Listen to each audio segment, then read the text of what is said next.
आप सभी को नमस्कार। मैं एमएस केसरी पब्लिकेशन की संस्थापिका मुस्कान केसरी आप सभी दर्शकों का मंच पर स्वागत करती हूँ।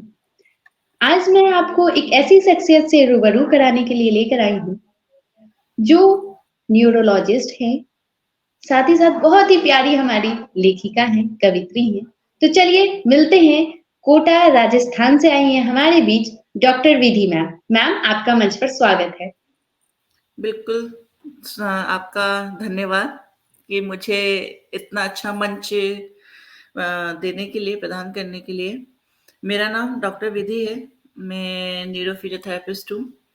हाँ, मैम ने जो बताया, बिल्कुल, मैं लेखिका भी हूँ, मैं लिखती हूँ, मेरे ब्लॉग्स भी हैं, मेरा यूट्यूब चैनल है। मैं 2 संस्था के साथ काम भी करती हूँ, जो गरीब बच्चों के लिए, उनकी शिक्षा के लिए कार्य करते हैं। साथ में उनके स्वास्थ्य, उनकी आगे की आने वाली ज़िंदगी पे हम लोग उस पे विचार-विमर्श भी करते हैं। और एक मैंने अपने जीवन काल में मैंने अपने डांसिंग का, अपने नृत्य कला का मैंने आगे अपना बढ़ाया है।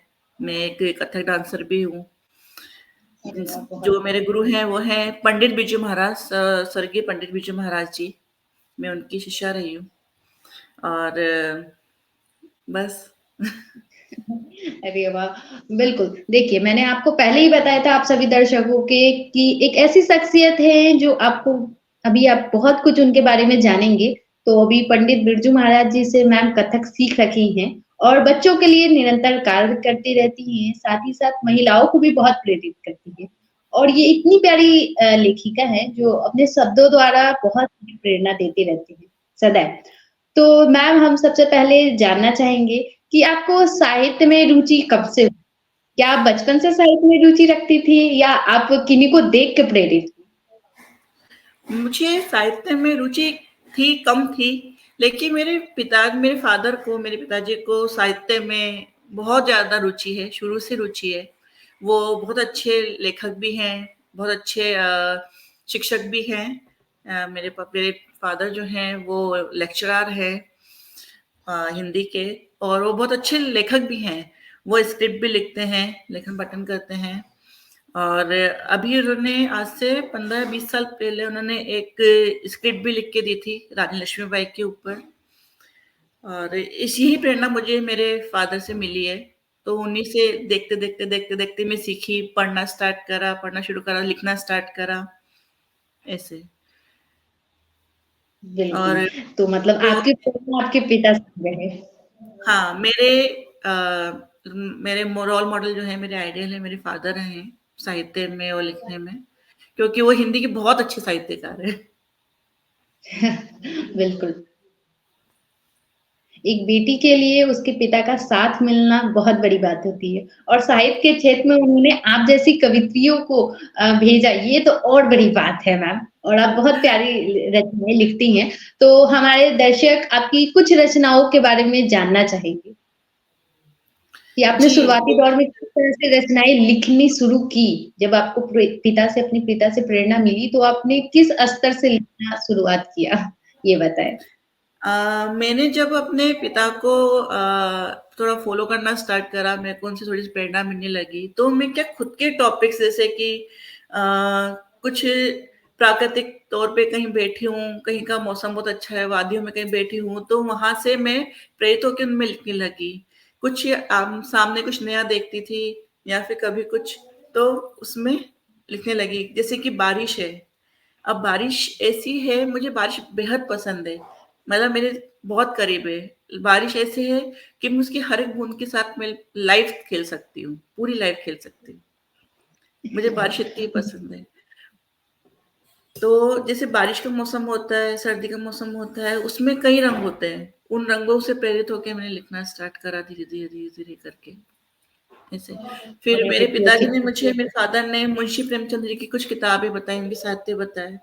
वो उनको भी फ़ॉलो करते थे, लिखते थे उनसे लिख कर के, तो मैंने वो करा। फिर फ़िल्म्स के लिए, मूवीज़ के लिए उन्होंने थोड़ा-थोड़ा स्क्रिप्ट करना स्टार्ट करा, तो मैंने वो फ़ॉलो करना स्टार्ट करा। तो ऐसे करके मैंने कुछ-कुछ चीज़ें गेन करी हैं। बहुत ही मैम सुंदर। तो आप ये बताएँ मैम कि जैसे आपको अपने पिता से प्रेरणा मिली, आप उनसे देखते-देखते उनको जो सजेस्ट की हुई जो पुस्तकें थी, आपने उन्हें पढ़ी और फिर लिखी। तो आपके पास हाँ अभी जी। कुछ रचनाएँ हैं जो आप हमारे दर्शकों को सुनाना चाहेंगी? जी, बिल्कुल है, लेकिन जैसे कि कुछ रचनाएँ ऐसी हैं कि बहुत प्योर हिंदी के अंदर लिखी हुई हैं। वो और आप चाहें तो वो आप देख भी सकते हैं।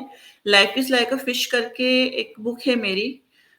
वो अमेज़न पे भी अवेलेबल है। आप मार्केट में एक्चुअली ये बहुत एक्सक्लूसिव बुक्स हैं, तो ये मार्केट में अवेलेबल बहुत रेयर आई थी, तो उसके एडिशंस खत्म हो चुके हैं। आप चाहें तो इसे अमेज़न से life is like a fish करके सर्च करेंगे तो इस पे आपको ईज़िली मिल जाएगी। उसमें मेरे ही कुछ पोएम्स हैं, मेरी 20 पोएम्स उसके अंदर अवेलेबल हैं। आप इज़िली इसको पढ़ सकते हैं। बिल्कुल। मैम ने बता भी दिया है आप सभी को कि अमेज़न पे जाके आप उस पुस्तक को ले सकते हैं और उसे पढ़ सकते हैं कि मैम की उसमें 25 रचनाएँ सम्मिलित की गई हैं। वह पुस्तक बहुत ही लोकप्रिय हो गया था, जिसके कारण आम तौर पे मार्केट में नहीं मिल पा रहा है। बट फिर भी हुँ, आप सभी डायरेक्ट जाके अमेज़न से ऑर्डर कर सकते हो और घर बैठे मँगवा के मैम की रचना पढ़ सकते हैं। तो ये बहुत ही बिल्कुल। सहूलियत दी है आपने सभी दर्शकों को। तो मैम ये बताइए कि जैसे कि आप अपने पिता को देखते हुए साहित्य में इतना अच्छा कर रही थी, तो फिर आपको कैसे आपको न्यूरोफिजियोलॉजिस्ट के दर में सोची और फिर आप उसके तरफ तैयारी करने लगी? उस बीच क्या आपका साहित्य छूटा था? नहीं, मेरा उस समय साहित्य नहीं छूटा सबसे अच्छी बात है। और मेरा मेडिकल प्रोफ़ेशन में आने का यही था मेरा मार्गदर्शन करना। एक्चुअली मैंने देखा है कई लोग गरीब होते हैं जो इलाज नहीं करा सकते हैं। बस एक सेवा भाव था कहीं जो मुझे करना था। तो इसलिए मैंने अपना मेडिकल फ़ील्ड पकड़ा। मैं चिकित्सक लाइन में आई, चिकित्सक बनी। लेकिन मुझे क्या है फिज़ियोथेरेपिस्ट इसलिए बनना था क्योंकि कई लोग ऐसे होते हैं जो दवाइयाँ अफ़ोर्ड नहीं कर पाते, जो फिर बिल्कुल, कसरत के साथ, ट्रीटमेंट के साथ, एक्सरसाइज़ के साथ ठीक होना चाहते हैं, बिल्कुल। इसलिए। क्योंकि बस मेरा एक उद्देश्य है कि समाज में बस गरीब जो हैं, इंसान हैं, जो गरीब मानव है, लोग हैं, उनको सेवा प्रदान करती रहूँ, निस्वार्थ सेवा करती रहूँ। बिल्कुल मैम, ब आपने शुरुआत में ही बताया आप बहुत ही सामाजिक और साहित्यिक कार्यक्रमों में हमेशा सम्मिलित होती हैं और आप ज़्यादा से बिल्कुल, ज़्यादा चाहती हैं कि लोगों का, बच्चों का, महिलाओं का, बुज़ुर्गों का ज़्यादा से ज़्यादा सेवा करें। उसी का आप बिल्कुल। पे है कि माता रानी का आशीर्वाद है जिसके कारण आप इतनी सुंदर-सुंदर रचनाएँ लिखती रहती हैं और आपके हुँ। पिता का ख़ासकर है आशीर्वाद, जो उनके कारण आज हम आप सभी से मिल पा रहे हैं, आपकी इतनी सुंदर व्यक्तित्व को जान पा रहे हैं। तो मैम आप चाहेंगे जैसे कि आपने बताया कि आप पंडित बिरजू महाराज जी की छात्रा रह चुकी हैं, आप कथक सीखी हैं। तो मैम ये बताइए कि आप साहित्य को लेके, मेडिकल फील्ड को लेके साथ-साथ आप नृत्य को भी इतना महत्व दे पाती थी। तो इतने सारे फील्ड में आप कैसे मतलब सम्मिलित हो पाईं? कैसे-कैसे आप आगे बढ़ी? नृत्य का तो ऐसा है कि मैंने बहुत सारे स्पेशली मैंने सरोज खान मैम को बहुत फ़ॉलो करा है। वो भी नहीं है अभी हमारे बीच, उनका भी 3 साल पहले देहांत हो गया था। मैंने उनको शुरू से देखा है, क्लासिकल में वो मेरी सबसे बड़ी आइडल रही हैं और पंडित बिरजू महाराज जी। बस इन्हीं को देखते प्रेरणा मिली नृत्य करने से। नृत्य का मुझे पहले से भी शौक था। मैं 8 साल से डांडिया जीतती आई हूँ अपने ही शहर में। फिर जयपुर में जीता, फिर अहमदाबाद में जीता। मैं 8 साल से ऐसे जीतती आ रही हूँ, डांडिया, गरबा में जीतती आ रही हूँ। मैंने अपनी क्लासिकल परफ़ॉर्मेंस भी दी है, स्टेज परफ़ॉर्मेंस करा है मैंने। फिर कोविड टाइम पे थोड़ा फिर पैंडेमिक ऐसा आया कि फिर मेरा सब कुछ छूट गया, फिर घर पे ही मैंने अपने आप को और तराशा और करती गई, प्रैक्टिस करती गई, ऐसे। वाह मैम! बहुत ही आप तो एकदम लड़कियों के लिए प्रेरणा है कि एक लड़की को अपना घर भी सँभालना होता है और साथ में साथ अपनी जो अपनी पहचान है, ठीक है? अपने अस्तित्व को भी बनाना होता है, अपनी एक नई पहचान बनानी होती है। वो तो आपने बखूबी बनाई है। और मैम ये जानना चाहेंगे जैसे कि आप अपने मायके में तो ये सारे कार्य कर पाती थी, तो जब आपकी शादी हुई, तो क्या वो सब चीज़ जो मायके में आप कर पा रही थी, क्या वो आप ससुराल में कर पाईं या कुछ छूट गया? बिल्कुल कर पाती हूँ क्योंकि वो मेरे को ससुराल फ़ील ही नहीं होने देते हैं। ससुराल शब्द क्या होता है, ये मेरे को मेरे जो उधर है, मेरे इन-लॉज़ हैं, उन्होंने मेरे को कभी एहसास ही नहीं होने दिया। वो मुझे अपनी बेटी मानते हैं। मेरे हस्बैंड का मुझे बहुत सपोर्ट है, मेरे father in law, mother in law का मुझे बहुत सपोर्ट है। वो मुझे बिल्कुल अपनी बेटी की तरह प्यार करते हैं। उनको पता है कि मुझे शुरू से इनका सबका बहुत शौक रहा है, मैं इन सब में आगे हूँ काफ़ी। तो मुझे कभी रोकते नहीं, बल्कि वो मेरे को प्रोत्साहित करते हैं आगे करने को और भी। तो मेरे को लगता ही नहीं कभी कुछ मेरा छूटा होगा, और बढ़ के बढ़ गया है। हाँ, बिल्कुल मैम, आप इतनी प्यारी हैं, आपका इतना अच्छा व्यक्तित्व है, तो आप में सबसे बड़ी हुनर है कि आप सभी को किसी से भी बात करते हैं तो ऐसा लगता है कि अपनापन है। आप सभी हाँ दर्शकों जी। को बताना चाहूँगी, आज विधि मैम हम लोग से पहली बार रूबरू हो रही हैं, मैम भी हमें पहली बार देख रही हैं, हम भी मैम को पहली बार देख रहे हैं, मगर मैम का इतना प्यारा व्यक्तित्व है कि मैम तुरंत घुल-मिल जा रही हैं, पता नहीं चल रहा है कि मैम पहली बार आई हैं। तो ये एक लड़की की सबसे खास बात होती है कि वो अपने ससुराल को भी और मायके को भी दोनों को सँभाल भी ले और दोनों जगह अपनी जगह भी बना ले, प्यार से वो भी। तो बहुत ही बिल्कुल, बेहतरीन है ऐसा मैम। होना भी चाहिए, ऐसा होना चाहिए, क्योंकि हर लड़की ऐसा ही ससुराल चाहती है जहाँ उसको मायके की फीलिंग आए, उसको वो चीज़ कभी कभी महसूस ना हो कि वो दूसरे घर में ही है। तो उसको ये लगना चाहिए कि हाँ, वो आज भी उसी घर में है, वही सब उसको वही प्यार, वही अपनापन, वही सम्मान, वही आत्मविश्वास को वहाँ मिल रहा है। क्योंकि मैंने बिल्कुल मैम। को मेरे हस्बैंड से बहुत बड़ा सपोर्ट मिला है वहाँ रह कर के। मेरे हस्बैंड ने मुझे दिन प्रतिदिन मुझे और मोटिवेशन करा है। उनके सपोर्ट से मैं आज इस मंच पे आगे निकली हूँ। तो बिल्कुल मैम, एक पति का सपोर्ट बहुत ज़रूरी होता है और वाक़ई आप पे माता रानी का कृपा, आपके सभी परिवारगण का, हमारे दर्शकों का प्यार, हमारा प्यार सदैव बना रहेगा और आप हमेशा नित्य प्रतिदिन एक ऊँचाई, एक ऊँचाई, एक ऊँचाई को हमेशा छूते जाएँगी। तो मैम हम लोग ये जानना चाहेंगे, जैसे कि आपके घर में तो आपके पिता थे जो साहित्य से जुड़े थे, आप उनको देख के आगे बढ़ी। उनसे देखकर वो कैसे लिखते हैं, उनकी शैली क्या है, उन्हें पढ़ी, आप लिखी, सोची, समझी और फिर आपने अपनी 25 रचनाएँ देके एक पुस्तक भी प्रकाशित की है जो अमेज़न पे है। मगर वैसे जी। बच्चे, वैसे युवा जिनके घर में साहित्य से रिलेटेड कोई ना हो, तो वो बच्चे कहाँ से लिखने की प्रेरणा ले सकते हैं? वो कैसे अपनी लिखने की उसके शुरुआत कर सकते हैं? बिल्कुल, बिल्कुल।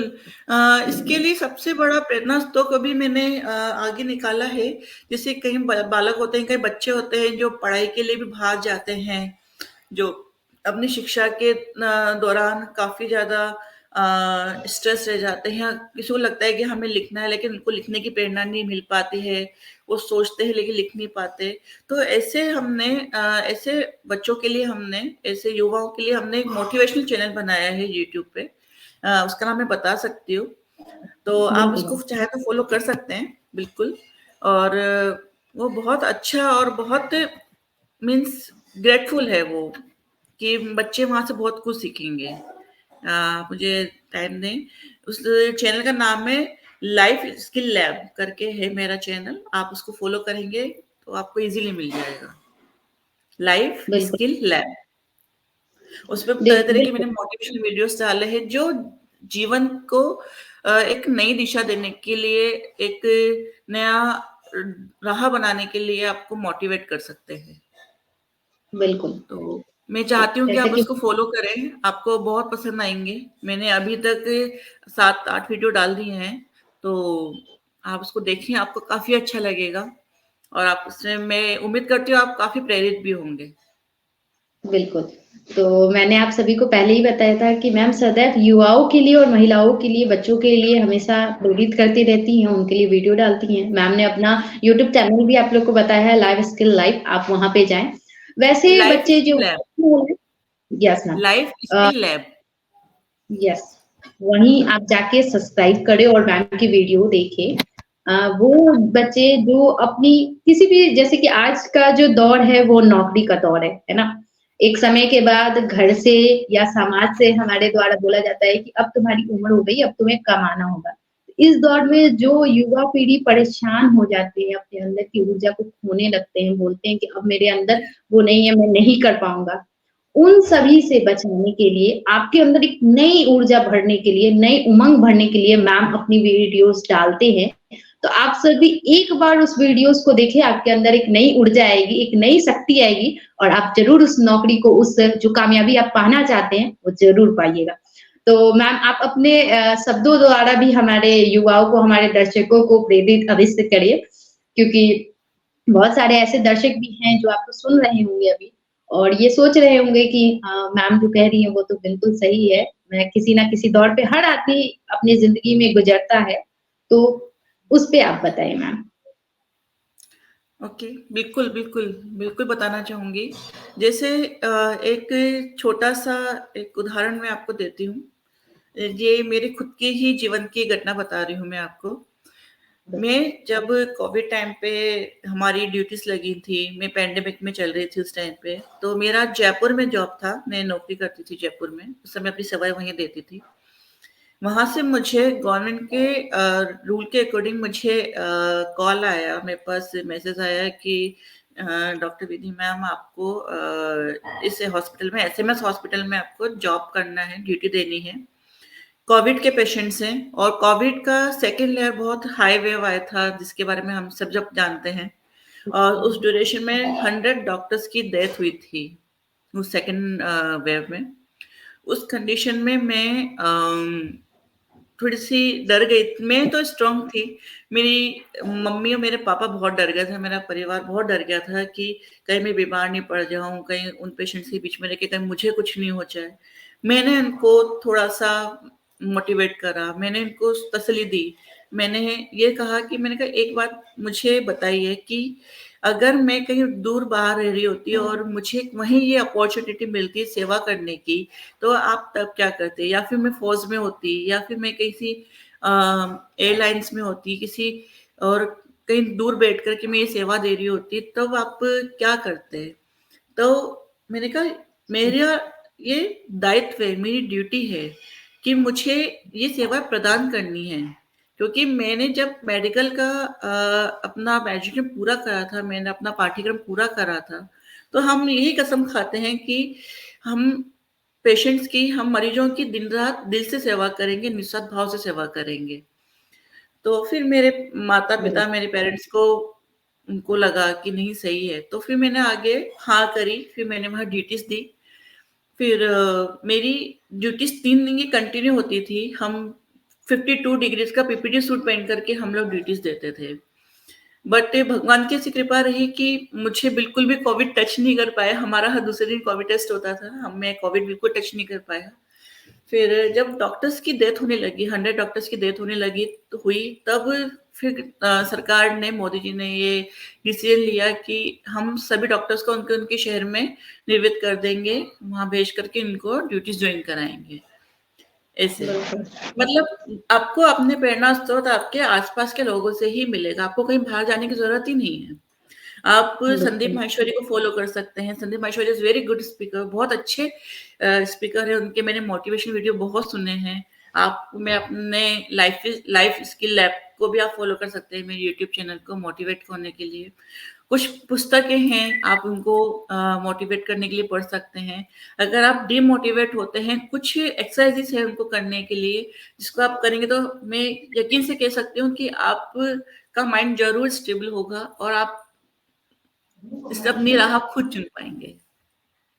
बिल्कुल मैम। पहले तो आपका सत-सत नमन मैम, आपने कोविड के दूसरे वेव में जहाँ सही बात है इतने सारे डॉक्टर्स हो गए, उस बीच आपने अपनी ज़िंदगी को दाँव पे लगा के, अपने बारे में ना सोच के, अपने परिवार के बारे में ना सोच के, आपने सारी जनताओं के बारे में सोचा कि नहीं, मेरा ये धर्म है, मुझे ये करना चाहिए। आपने अपने फैमिली को पहले समझाया, अपने परिवार को बताया कि कुछ नहीं होगा। उनके विश्वास और आपके विश्वास के कारण सारे मरीज़ भी ठीक हुए और आप भी स्वस्थ हमारे बीच में। तो बहुत बड़ी बात है। बिल्कुल, इसलिए सबसे पहले आप खुद को अपने घर में अपने आप को मोटिवेट रखें और मैम ने बताया भी है कि आप कहाँ-कहाँ से मोटिवेट हो सकते हैं और बिल्कुल लाइफ में कभी भी डीमोटिवेट नहीं होना है, अपनी ऊर्जा आपको खुद ही बनानी होगी। तो मैम बिल्कुल। आप इतने सारे सेक्टर में काम कर रखी हैं और करते रहती हैं निरंतर, तो आप तो ऑल राउंडर हैं। तो ऐसा कोई चीज़ जो हमारे दर्शक या हम नहीं जानते हों, कुछ आपके टॉप सीक्रेट हॉबीज़ हो या कुछ ऐसी चाहते, तो वो हम सभी को ज़रूर बताएँ मैम। मेरा ऐसा कोई टॉप सीक्रेट नहीं है। मेरा जीवन है बिल्कुल खुली किताब की तरह है, जो कोई भी पढ़ सकता है। क्योंकि आपके जीवन में ऐसा कोई सीक्रेट होना ही नहीं चाहिए कि सामने वाला आपको समझ ही ना पाए। आप अपने मन को चंचल बना के रखें, थोड़ा-सा एटीट्यूड रखें, वो अच्छी बात है। लेकिन इतना सा बना के रखें कि वो लोगों के सामने झलके नहीं। आपके चेहरे पे, आपकी बात करने के तरीके में आपकी मिठास झलकनी चाहिए। एक तहज़ीब झलकनी चाहिए, जो तहज़ील होती है हमारी, वो झलकनी चाहिए।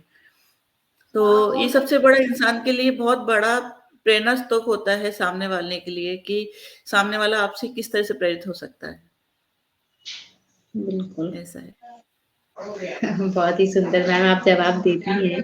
तो मैम आपने अभी एक भी अपनी कविताएँ या कोई गाना नहीं सुनाई, तो आपकी कोई ऐसी पसंदीदा गाना या आपकी कोई अपनी कविता ऐसी जिसको आप बेहद अपने काम के समय गाती हों? तो वो हमारे दर्शकों को अवश्य सुनाएँ मैम।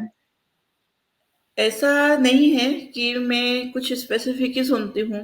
मेरा एक सॉफ्ट म्यूज़िक है, बस वो ही चलता है। जैसे कि कभी ओम की जो मेडिटेशन धुन होती है, वो चलती है। मैं ओम मेडिटेशन बहुत ज़्यादा मानती हूँ। मेरा मेडिटेशन है भी बहुत स्ट्रॉन्ग। जैसे कि कभी मैं खुद डिप्रेस होती थी या किसी काम में मेरा मन नहीं लगता था, कभी काम करते-करते मैं थक जाती थी। हार्डली आप 5 मिनट या 2 मिनट आप मेडिटेशन में बैठ जाएँ, आँख बंद करके। आपका मन इतना शांत हो जाएगा, इतना रिलैक्स हो जाएगा कि आप फिर जैसा चाहेंगे, जैसा आप लिखना चाहेंगे, पढ़ना चाहेंगे, वैसा ही आपके साथ होगा। मेरे लिए जैसे कि मैं क्या ओल्ड मूवी सॉन्ग सुनती हूँ, मुझे स्पेशली लता मंगेशकर जी के सॉन्ग बहुत पसंद है, मैं बहुत सुनती हूँ। लेकिन उसका एक टाइम पीरियड होता है मेरे साथ। जैसे कि मैं काम कर रही हूँ या मैं खुद की पढ़ाई में अपना लगी हूँ, तो मैं अपने सॉफ्ट म्यूज़िक जैसे कभी कृष्ण जी की वो है मुरली है, उनकी जो धुन है वो सुनती हूँ। कभी राधा कृष्ण की धुन सुनती हूँ, कभी ओम नमः शिवाय का धुन सुन लिया। तो इस तरह से ये चीज़ें मोटिवेट करने के लिए आपको काफ़ी है। कोशिश करने के लिए बिल्कुल मैम। जैसे बिल्कुल, क्योंकि आज के समय में मन तो बहुत चंचल हो गया है क्योंकि मन को इधर तो तुरंत में इधर है। तो उस टाइम आपने बहुत ही अच्छा कहा कि मोटिवेट होने के लिए या मेडिटेशन करने के लिए आपके पास कुछ धुन होनी चाहिए। तो मैम आप तो सारी धुन तो आपको आप मैं ही कुछ लिखते एक्सरसाइज़ हैं? भी बताऊँगी जो डिमोटिवेट होने वाले पर्सन्स के लिए बहुत अच्छी है। जो मतलब अपनी राह से भटक जाते हैं, जिनको दिक्कत आती है, उनके लिए कुछ एक्सरसाइज़ेज़ भी हैं। मैं आपको कुछ क्षण में बताऊँगी। थोड़ा-सा हमारा सेशन हो जाए, उसके आगे फिर आपको बताऊँगी मैं। बिल्कुल। बिल्कुल मैम। बिल्कुल यहाँ पे तो आप हर क्षेत्र की परिपूर्ण हैं, आपको हर एक क्षेत्र का अनुभव है, आप इतनी अनुभवी हैं। तो मैम ये बताइए कि जैसे कि अभी बहुत सारे ऐसे बच्चे भी होंगे जो मेडिकल लाइन में होंगे, है ना? तो मेडिकल लाइन को सजेस्ट करते हुए आप कुछ बताएँ अपनी राय कि मेडिकल लाइन में जो भी बच्चे अभी जाना चाहते हैं, जो अभी पढ़ रहे हैं, वो किस तरह से आगे पढ़े और जन सेवा के लिए ज़्यादा क्योंकि डॉक्टरों को भगवान माना जाता है हमारे देश में। दूसरा भगवान डॉक्टर ही होते हैं, जो कर सकते हैं उन्हीं के भरोसे होता है। तो उन्हें किस तरह से अपने अंदर एक संकल्प लेना चाहिए, अपने अंदर एक विचारधारा स्थापित करनी चाहिए और उसी को लेके उन्हें आगे बढ़ते रहना चाहिए? बिल्कुल जैसे कि अगर आप मेडिकल लाइन में जाते हैं, डॉक्टर बनना चाहते हैं, बस अपने मन में सेवा भाव रखें कि हमें आगे चल के निस्वार्थ भाव से हमें मरीजों को हमारी सेवा प्रदान करनी है, जिनके पास कुछ नहीं है, गाँव में कुछ नहीं है, जो गरीब हैं, जो इन सब चीज़ों का एफोर्ड नहीं कर सकते हैं, तो उनके लिए हम निःशुल्क सेवा प्रदान कर सकें, गाँव में जाके, पिछड़े शहरों में जाकर के बच्चों को, महिलाओं को हम उनसे रिलेटेड बीमारियों से रिलेटेड हम उनको शिक्षा प्रदान कर सकें। तो हमें इस संकल्प के साथ हमें हमारी ये चिकित्सा की जो है एजुकेशन है, शिक्षा है, हमें उसे कंटिन्यू रखना चाहिए। सब पहली बात ये है कि अगर आप डॉक्टर बनना चाहते हैं, तो उसके लिए आपको सबसे पहले अपनी राह पक्की करनी चाहिए, क्योंकि इसमें कॉन्संट्रेट होना बहुत ज़रूरी है। आप इस राह के अंदर जाके आप इधर या इधर नहीं जा सकते हैं। इसका सिर्फ़ एक ही राह है, सीधी राह चल कर के आपको इसको पाना होता है। ये एक तरीके की साधना ही है, क्योंकि आप डॉक्टर बन रहे हो, तो उसको एक साधना की तरह ही आपको मतलब ग्रहण करना होता है। आपको दिन-रात मेहनत करनी होती है, पढ़ना पड़ता है, लिखना पड़ता है, आगे प्रैक्टिकल्स होते हैं, तो उनमें आपको अपना नॉलेज बताना पड़ता है। फिर आप डॉक्टर बनते हैं, तो आपके सामने जब पेशेंट्स आते हैं और मेडिकल लाइन की एक नहीं बहुत सारी फ़ील्ड्स होती हैं, जैसे कि स्त्री रोग में आप जा सकते हैं, शिशु रोग में आप जा सकते हैं, हड्डी विशेषज्ञ में आप जा सकते हैं और ये नस और न्यूरो में आप जा सकते हैं। जैसे कि और आप आप फिजियोथेरेपिस्ट भी बन सकते हैं, आप दंत चिकित्सक भी बन सकते हैं, आयुर्वेद, होम्योपैथिक बहुत सारे आपके पास राह है, है। लेकिन चुननी आप ही को ही है। आप ये कई बच्चे सोचते हैं कि हमारे 99% बनी है 12th में, भाई हम ऐसे ही क्लियर कर जाएँगे, लेकिन ऐसा नहीं हो पाता है। कई बार 99% वाला बच्चा पीछे रह जाता है और 60% वाला बच्चा आगे निकल जाता है। तो ये चीज़ें क्या है कितनी बार बच्चों के बीच में डिमोटिवेशन पैदा कर देती है कि नहीं वो ऐसा था, वो ऐसा निकल गया, मैं ऐसा कैसे रह गया, मैं इतना अच्छा था पढ़ाई में 99% वाला, मैं पीछे कैसे रह गया? तो मैं यही कहना चाहूँगी कि आप उस कार्य को आप अपनी सहजता के साथ करें, सरलता के साथ करें, तो यकीन के साथ आप आगे निकलेंगे। और बिल्कुल। बस एक दिल में सेवा हो हमेशा वही लेके चलें, क्योंकि जब आप डिग्री लेने जाते हैं, अपने फाइनल एग्ज़ाम्स के बाद फाइनल डिग्री लेने जाते हैं, तो आपको यही कॉन्संट्रेट करा जाता है कि आप हमेशा मरते दम तक आप मरीजों की निस्वार्थ भाव से सेवा करेंगे। बिल्कुल। जैसा कि बहुत ही अच्छा मैंने बताया और बिल्कुल, मार्क्स के पीछे तो हमें कभी भी नहीं जाना चाहिए क्योंकि मार्क्स आपकी सिर्फ़ वो बताएगी, मगर आपके अंदर क्या काबिलियत है वो आप खुद दर्शा सकते हैं। तो उसके लिए क्योंकि निरंतर आपके अंदर कार्य का गुण आप खुद बता सकते हैं और कोई नहीं जान सकता है। कहते हैं एक हीरे को एक जोहरी तराश सकता है, एक पत्थर को जब तराशते हो तो वो हीरा ही बनता है। तो बिल्कुल, आप समझ लो आप एक पत्थर हो और तराशना भी आपको खुद को ही है, हीरा भी आपको खुद को ही बनाना है। ये आप खुद को हीरा बनाओगे, खुद को आप तराशोगे, खुद में क्या काबिलियत आप निकालोगे, तो आप उस राह को पकड़ के आप हमेशा आप आगे निकलोगे। मैं आपको एक अपना एग्ज़ाम्पल देती हूँ, मैंने जिस अभी राह पे खड़ी हूँ, जिस प्लेटफ़ॉर्म पे आज मैं खड़ी हूँ, उसके लिए मैंने दिन-रात मेहनत करी है। मुझे पता है, मैंने उड़ते-पड़ते मैंने कैसे अपनी किस परिस्थिति में मैंने अपनी शिक्षा पूरी करी है। मेरे को मेरे माँ-बाप का, मेरे माता-पिता का मेरे को बहुत सपोर्ट था मुझे, तो उस कंडीशन में भी मैंने सब कुछ करा है। एक जगह ऐसा आया था कि मैं बहुत बीमार थी, मैं एग्ज़ाम्स नहीं दे पा रही थी, लेकिन फिर भी मैंने अपने अंदर थोड़ा-सा कॉन्फिडेंस क्रिएट करा, अपने आप को मैंने मजबूत बनाया। वही एक पत्थर से हीरे बनने वाली बात को मैंने अपने मन में चलाया, एग्ज़ाम देने लगी और मैंने अपना एग्ज़ाम फाइनल ईयर का एग्ज़ाम मैंने क्लियर करा। बिल्कुल। अपने अंदर कभी भी डिमोटिवेशन तो लाना नहीं है और साथ में साथ एक संकल्प मन में लेके चलना है, तो कोई भी संकट आ जाए, आपको कोई भी विफलता हासिल करवा ही नहीं सकता। 100% आपको सफलता मिलेगी ही मिलेगी और मैम ने बिल्कुल। मेडिकल में आप किस-किस क्षेत्र में जा सकते हैं, कैसे जा सकते हैं, आपके अंदर क्या दृढ़ निश्चय होना चाहिए, ये सारी चीज़ें मैम ने इतनी बखूबी बताई। और ये भी सबसे ख़ास बात मैम जो हमारे भारत देश में जहाँ भ्रूण हत्या हो रही है, वहाँ पे आप जैसी काबिलियत बेटी, है ना? अपने परिवार का नाम रोशन करती हैं और दूसरे घर परिवार में जितने भी हमारे दर्शकगण देख रहे होंगे आपको, तो वो भी ये बात तो सोच रहे होंगे कि आज के टाइम में कोई भी बेटी किसी भी से कम नहीं है और उसकी साक्षात सबूत है हमारे साथ डॉक्टर विधि मैम। आपसे बात करके मैम बहुत ही अच्छा लगा और अब एक बात लास्ट मैं में कहना चाहूँगी मुस्कान जी बीच में कहीं जो होते हैं, कई लोग होते हैं, जो पता लगाते हैं कि हमारे घर में भ्रूण लड़की है या लड़का है। अगर लड़की बिल्कुल, होती है तो उसको मारा जाता है, उस लड़की की बिल्कुल। भ्रूण हत्या कर दी जाती है। ये गलत है क्योंकि आप ये नहीं कर सकते हो। लड़की के होने से आपको एक जीवन मिलता है। जो आपके आगे आने वाली जीवन को सँवारता है।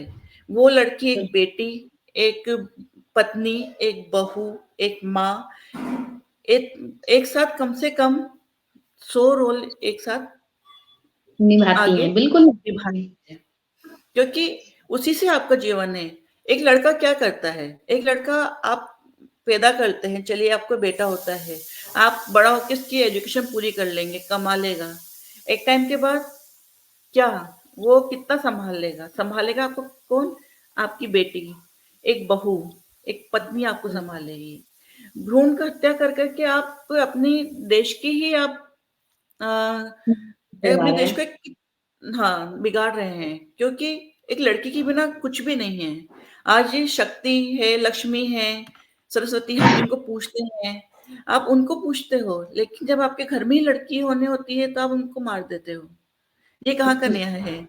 आज के एक्ट के अकॉर्डिंग अगर देखा जाए अकॉर्डिंग टू लॉ देखा जाए तो अगर आप भ्रूण हत्या करते हैं तो आपके ऊपर 5 लाख का जुर्माना और कैद आपको बताई जाती है। तो लेकिन उससे बिल्कुल, क्या फर्क पड़ रहा है? आप कितनी भ्रूण कन्याओं की हत्याओं को रोक लेंगे? हमें कुछ ऐसा स्ट्रॉन्ग स्टेप उठाना चाहिए जिससे हम कन्याओं की भ्रूण हत्या जो है हम उसको रोक सकें। अभी मैं 2 एनजीओज़ के साथ वर्क करती हूँ, बताना चाहती हूँ।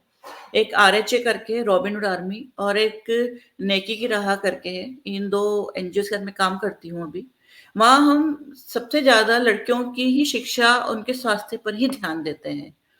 आज बिल्कुल, मुझे ये कहने में शर्म नहीं आती है, हम लड़कियों को एक मासिक धर्म होता है, जो हर महीने हम लड़कियों के साथ होता है। मैडम, आप भी इस चीज़ को समझेंगी।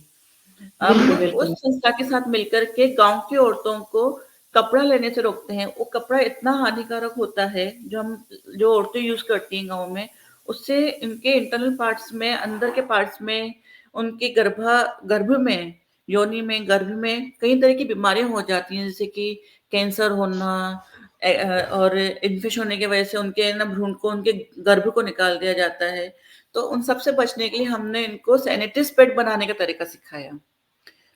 सैनिटरी पैड्स सिर्फ कॉटन के कपड़े से सैनिटरी पैड्स प्योर कॉटन से, जिससे आने वाली बीमारियों से वो सुरक्षित रह सकें, ताकि आने बिल्कुल, वाली जो हमारी पीढ़ियां हैं, आने वाले जो बच्चे हैं, वो इस चीज को एक्सेप्ट कर पाए और उनका स्वास्थ्य और उनकी हेल्थ जो है वो अच्छी बनी रहे। और आज भी वो महिलाएं आगे हमारे साथ एनजीओ के साथ जुड़ करके हर रोज पैड्स बनाती हैं, हर रोज सैनिटाइज बनाती हैं। और हमारा भी संस्था जो है हर महीने, हर बार अलग-अलग गाँव में जाकर के ये सब चीज़ें डिस्ट्रीब्यूट करता है। बिल्कुल मैम, ये तो बहुत ही बेहतरीन काम है और बिल्कुल, आपने वास्तव में सही बोला है कि एक लड़की जो है वो 2 कुल को सँभालती है, अपने घर को भी, अपने मायके यानी और ससुराल को भी और कई बिल्कुल, रूपों के साथ वो हमेशा हर दिनचर्या को सँभालती है। उसे बहुत कुछ देखने को मिलता है, इस समाज से ताने भी मिलते हैं बहुत सारे घरों में, उन्हें ये भी कहा जाता है कि लड़कियाँ क्या हैं, उनको क्यों पढ़ाएँ? उन्हें तो बस चूल्हा-चौका कराएँ क्योंकि उससे तो दूसरे कुल जाना है। तो ये कह बिल्कुल। के बहुत सारे लोग लड़कियों को पीछे कर देते हैं।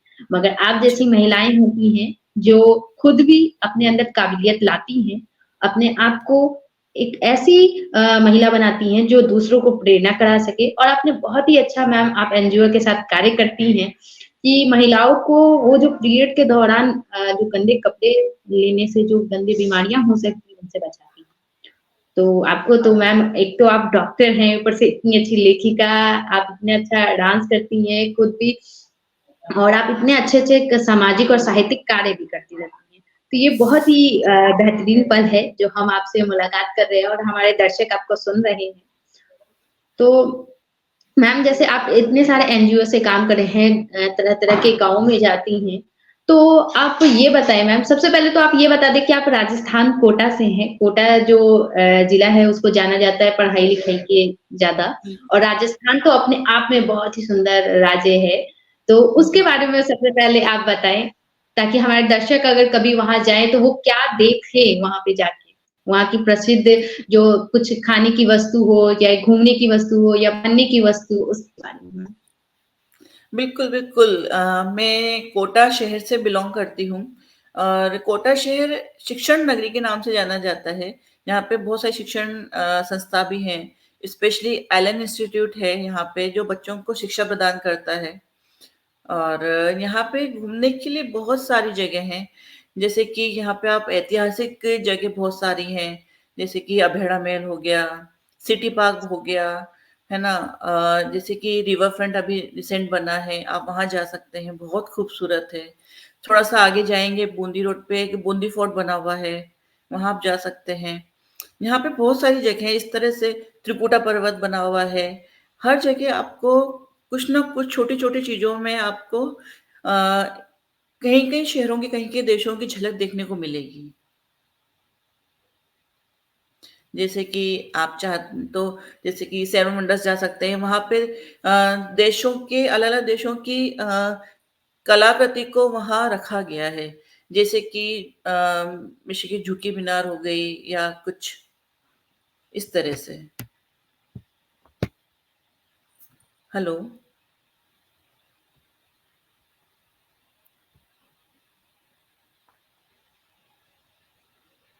हेलो,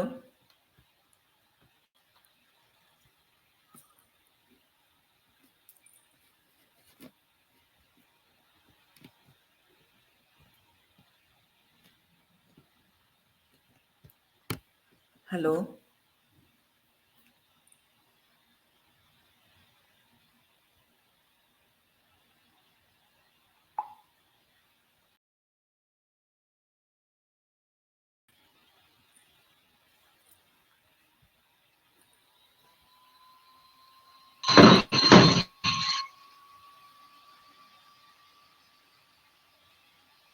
डॉक्टर विधि मैम,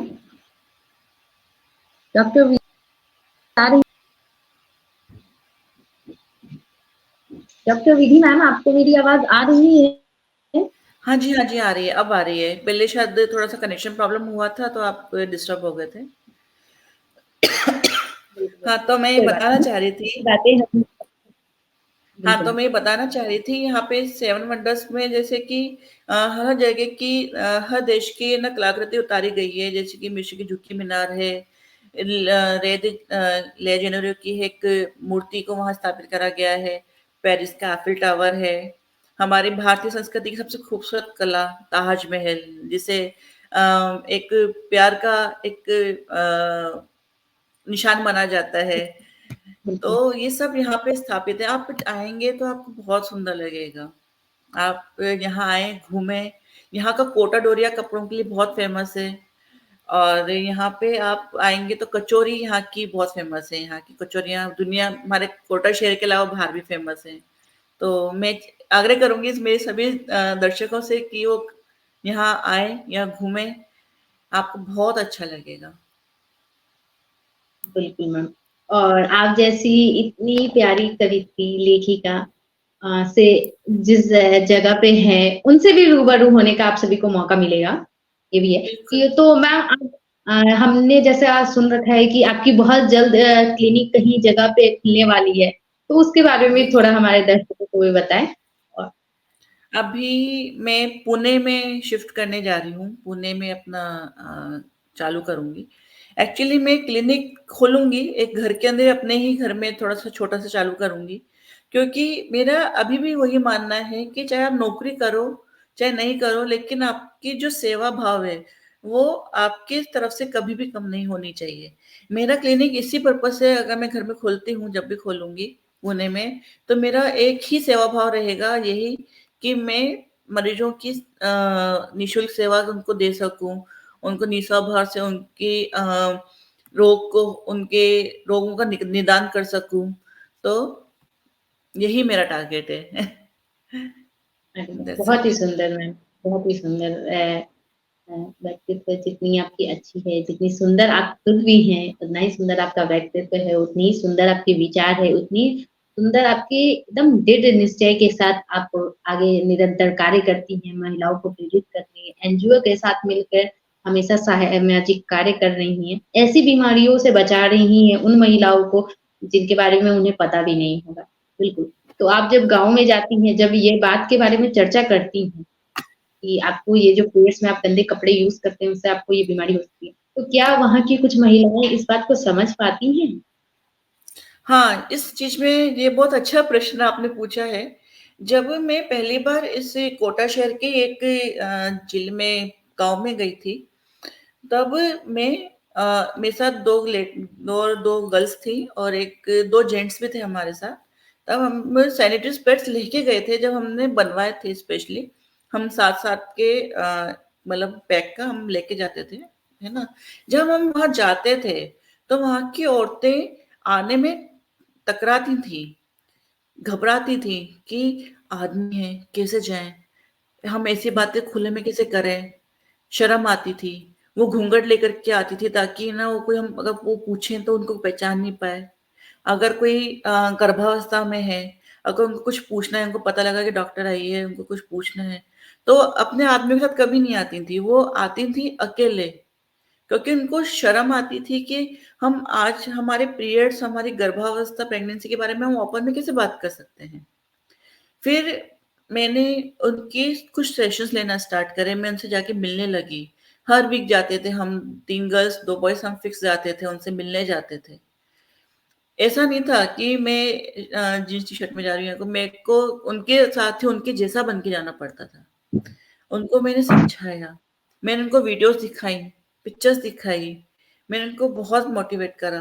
वही जैसे मैंने आपको पहले बताया था कि मोटिवेशनल आपके दिमाग में चलना चाहिए, हमारे स्वास्थ्य को लेकर के, तब आप कुछ कर सकते हैं। फिर धीरे-धीरे करके जिस दिन मैं गई थी, मुझे आज भी याद है, जिस दिन गई थी उस दिन सिर्फ 2 लड़कियाँ थी जो मेरे सामने बैठी थी। फिर नेक्स्ट वीक 4 हुई, फिर उसके नेक्स्ट वीक 8 हुई। ऐसे करते-करते एक टाइम वो आया कि मैंने एक दिन बैठ कर के 20 लड़कियों और औरतों को बैठ कर के मैंने इससे महामारी में होने वाली बीमारियों के बारे में उनको समझाया कि ये गंदा कपड़ा यूज़ करने से क्या हो सकता है, इसको यूज़ करने से क्या हो सकता है। उस तरह की पिक्चर्स इनको मैं दिखाती थी, तो वो खुली। इस तरह से जाके उनके अंदर जागरूकता जगी। आज वो हैं उस दौर में हैं कि आज वो जाके खुद मार्केट से खरीद लेते हैं। क्योंकि हमने एक हेल्थ केयर मिनिस्टर के थ्रू हमने एप्लीकेशन डाली थी कि सैनिटरी पैड्स को लेकर के थोड़ा-सा रेट डाउन करा जाए क्योंकि हर कोई नहीं खरीद पाता है। तो फिर उनकी रेट्स डाउन करके ₹10 ₹20 का पैक करा गया, जो आज औरतें खरीद लेती हैं इज़िली। That's it. वो तो बहुत ही अच्छा कार्य कर रही हैं मैम, क्योंकि ये भी बात सही है कि हर घर की जो आर्थिक स्थिति होती है, वो संभव नहीं हो पाती है कि वो सारे खर्च करे, मगर ये ₹10 ₹20 करके आपने उन्हें एक ज़रिया दे दिया ताकि वो खरीद भी सकें। तो बहुत ही बिल्कुल, सुंदर और विचार, हमने उनको बहुत ही बनाना भी अच्छी सिखाया आप है, कार्य ऐसा कर नहीं रही है हैं कि और हम हाँ जी, हमने उनको बनाना भी सिखाया है। ऐसा है कि इन्हें अगर खरीदना नहीं खरीद सकते हैं तो हमने उन्हीं कपड़ों से, कॉटन के कपड़ों से हमने उनको वो चीज़ बनाना भी सिखाई है, ताकि वो आगे इस चीज़ के लिए मोहताज ना बहुत हो कि हम क्या कर सकते हैं, क्या करें, कहाँ से लेकर आएँ? That's it. बहुत ही सुंदर मैम, बहुत ही सुंदर। हम हमारे सारे दर्शक भी आपको सुन के बहुत ही खुश हो रहे हैं कि आज हम उनकी कैसी शख्सियत से हम बात कर रहे हैं, जो इतनी सारी क्षेत्रों में कार्य भी कर रही हैं और निरंतर एक नई चीज़ें, शायद इस चीज़ों पे किन्हीं की ध्यान भी नहीं है और जिसके बारे में आप बता रही हैं, तो ये अपने आप में बहुत बड़ी बात है कि आप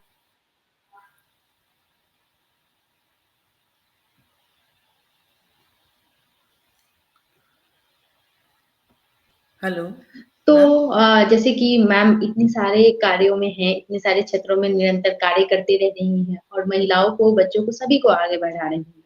ऐसा नहीं है कि कोई भी पीढ़ी छूट रही है। मैम सभी पीढ़ी को लेकर आगे बढ़ रही हैं, सभी को मोटिवेट कर रही हैं, ऊर्जा एक दे रही हैं ताकि वो प्रेरित होके आगे निरंतर कार्य करते रहें। और हमारे सारे दर्शक भी बहुत ही खुश हो रहे हैं मैम को सुन के। तो मैम आप हमारे दर्शकों के लिए क्या कहना चाहेंगी? क्या संदेश देना चाहेंगी? बस इतना ही कहना चाहूँगी कि अपनी राह से कभी ना भटकें, क्योंकि आप जो राह चुनेंगे, वो राह आपको आपके जीवन के अंतिम दौर तक लेके जाएगी। उस सक्सेस तक लेके जाएगी, उस सफलता तक लेके जाएगी, जो आप चुनेंगे। तो मैं यही आग्रह करना चाहूँगी सबसे, यही मेरी विनती रहेगी कि बस आप अपने विश्वास को, अपने आत्मविश्वास को बनाए रखें, उस पे दृढ़ रहें, उस राह को चुन के रखें, उस पे एक राह चल के रखें, तो आप अपनी सफलता को अपने जीवन में ज़रूर पा लेंगे। और एक टाइम ऐसा आएगा जब आप सामने वाले के दूसरों के लिए आप एक आइडियल पर्सन बनेंगे कि नहीं अब हम हाँ, ये मुझे फ़ॉलो करें।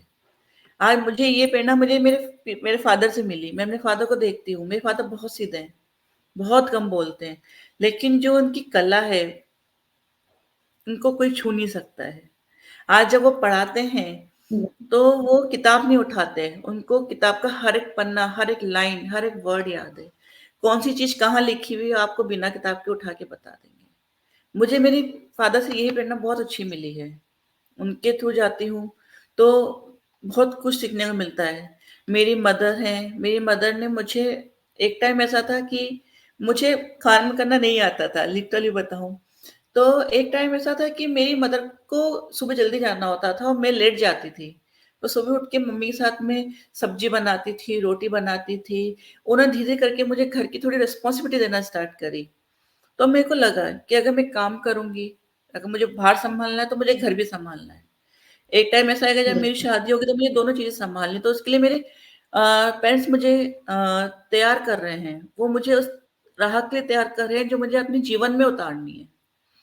तो बिल्कुल, मैं भी सबको यही कहना चाहूँगी कि कृपया अपने लाइफ़ में एक आइडल पर्सन ज़रूर बना के रखें, क्योंकि वो आपके साथ हमेशा रहेंगे।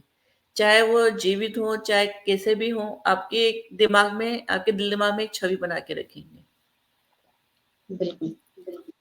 मतलब ज़िंदगी की राह में हमें कैसे-कैसे तैयार होना है, इसके लिए हमारे बीच एक आदर्श होने चाहिए और सभी बिल्कुल, के लिए उनके माता-पिता आदर्श के रूप में होते हैं। आप अपने माता-पिता से सीख सकते हैं। अगर आप अपने माता-पिता के सहयोग में रहेंगे, तो निश्चित आप अपनी ज़िंदगी की राह में आगे बढ़ेंगे और मैम की इतनी सुंदर व्यक्तित्व और इतनी सुंदर वाणी को सुन के हम सारे दर्शक और खासकर मैं एमएस केसरी पब्लिकेशन की संस्थापिका आपको तहे दिल से धन्यवाद करती हूँ मैम, जो आप इतना अपना बहुमूल्य समय हमारे मंच को दी, हमारे दर्शकों को इतनी सारी जानकारी दी। इसके लिए तहे दिल से आपका धन्यवाद। हम लोग आज thank you so much, doctor बहुत-बहुत धन्यवाद आपका। आज हम लोग कोटा राजस्थान से डॉक्टर विधि मैम को सुन रहे थे, जो ऑल-राउंडर थी, एक ऐसी महिला थी जो हर एक क्षेत्र में निरंतर कार्य की हैं और आज सामाजिक के या साहित्यिक क्षेत्र किसी में भी वैसी चीज़ों को वो पकड़ के चल रही हैं जो शायद किन्हीं का ध्यान भी ना जाता हो।